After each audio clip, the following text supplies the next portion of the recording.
Bonjour à tous, merci pour voir mon vidéo. Dans ce cas, je vais vous parler un petit peu de la technologie, dans ce cas appuyé sur la thématique de l'Internet et la communication.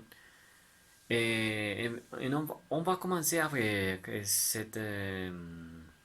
on peut le dire en idée que la technologie, nous l'avons présentée comme la prochaine étape de l'évolution de les humains, de nous les humains. Par commençant le boom de l'information, dans ce cas, en information en médias spécialisés, et aussi un âge de communication en médias de différents points du monde de façon synchrone. Et mais qu'est-ce qui se passe avec cette étape d'évolution que nous sommes en train de vivre? Dans ce cas, nous sommes, nous avons déjà vivre.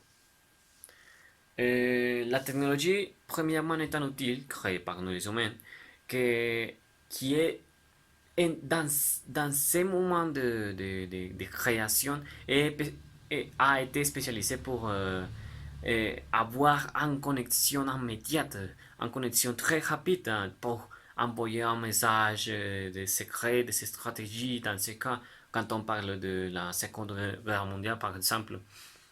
Et après ces moments, on a des différentes technologies pour transmettre ce message.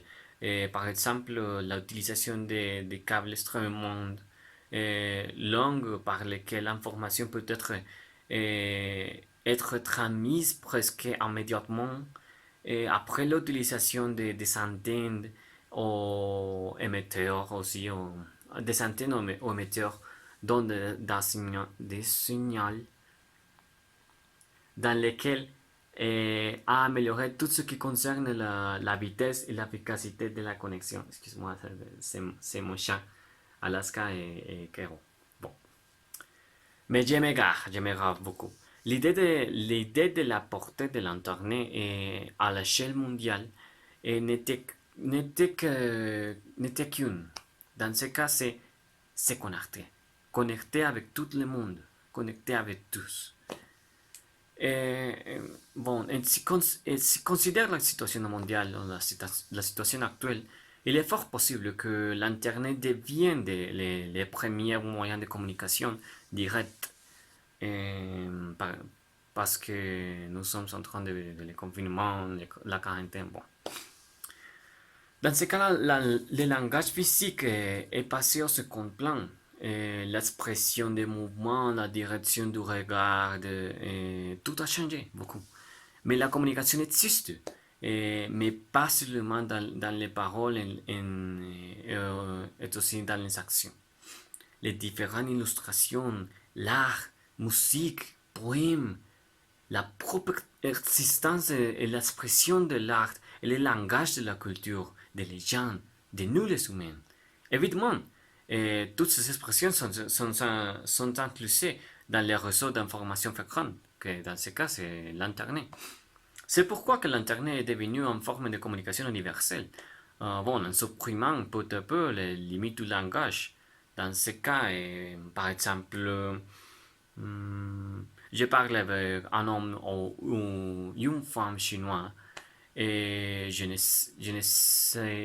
sais pas comment comprendre des expressions qu'elle utilise elle utilise ou il utilise. Dans ces cas, il y a des dictionnaires urbains présentant des expressions, des coutumes ou des phrases typiques. Et rapidement, la conversation continue sans problème. Et la communication ne s'arrête pas et ne s'interrompt pas.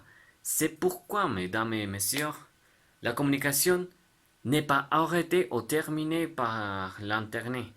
Elle s'adapte à une nouvelle ère, à une nouvelle étape, que nous nous adaptons peu à peu.